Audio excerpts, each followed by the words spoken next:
Hi guys, welcome to Troubleshooting Info channel. Today I want to show you how to clean up cache and data on your OSCAL Tiger 12. Our first step to do that is from main menu.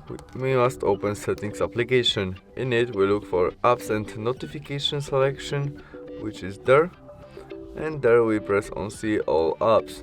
Now we have a list of our application and we need to find the application which we want to clear. In my case calendar, we press there and there we have our storage and cache.